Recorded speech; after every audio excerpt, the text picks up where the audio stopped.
تو میرے بچوں بچیوں، میرے رب نے اپنی ذات تک پہنچنے کے لیے، جنت تک پہنچنے کے لیے، دنیا کی عزت تک پہنچنے کے لیے ایک ضابطہ دیا ہے، وہ ہے محمد الرسول اللہ، وہ ہے محمد الرسول اللہ، وہ ہے محمد الرسول اللہ۔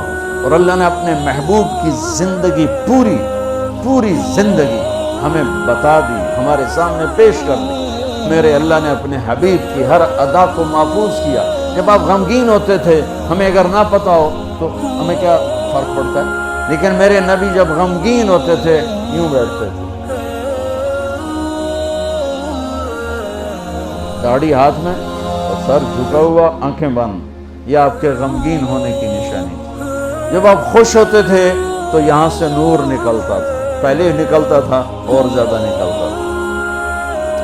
جب آپ ناراض ہوتے تھے، جب آپ غصے میں ہوتے تھے تو اظہار تو فرماتے نہیں تھے، پی جاتے تھے۔ پینے پر جو باڈی کا ریئیکشن ہوتا تھا وہ کیا تھا؟ یہاں ایک رگ تھی جو ایسے ایسے ایسے ایسے پھڑکنے لگتی تھی۔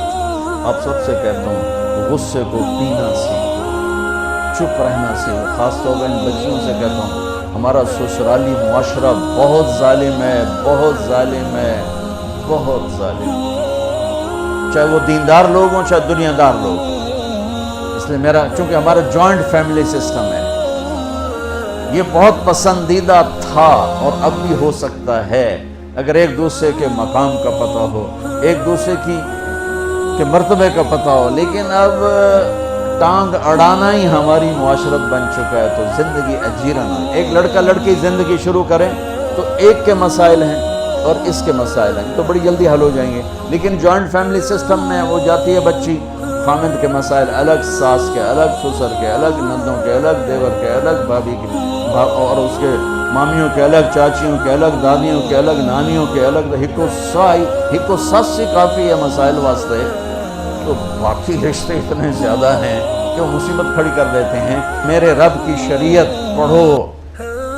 اگر میں مالدار ہوں اور میری بیوی کہتی میں نے الگ ٹھہرنا ہے تو میرے ذمہ اس کو گھر لے کر دوں، اس الگ زندگی شروع کروں۔ میری بیوی کے ذمہ نہیں ہے میرے ماں باپ کی خدمت، میری خدمت کرے گی، میرے ماں باپ کی نہیں۔ اگر مجھے اتنی سخت نہیں تو میں اس کو کرائے پر گھر لے کر دوں اگر وہ چاہے، اگر اتنی نہیں تو پھر ان بچیوں کا واجب حق ہے کہ گھر میں اس کے لیے ایک کمرہ، ایک کچن، ایک ٹوائلٹ اس کا لازمی حق ہے۔ اس کچن میں اس کے سوا اور کوئی نہ ہو، وہ ٹوائلٹ، وہ واش روم اس کے سوا اور کوئی استعمال نہ کرے، وہ کمرہ اس کے سوا اور کوئی استعمال نہ کرے۔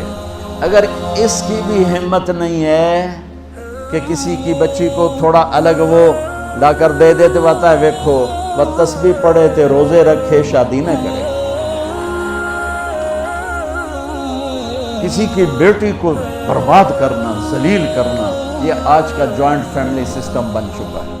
اور میں قربان جاؤں، میرے نبی نے فرمایا، یہ جو میرے مدینے کے صحابہ ہیں ان کی ایک جگہ آپ نے تعریف کی، یہ جو میرے مدینے کے صحابہ ہیں یہ بڑے اچھے ہیں، ان کے گھر میں جب کسی کی بیٹی کی ڈولی اترتی ہے تو اسے یہ احساس ہی نہیں ہوتا کہ اپنے گھر میں ہوں یا سسرال کے گھر میں۔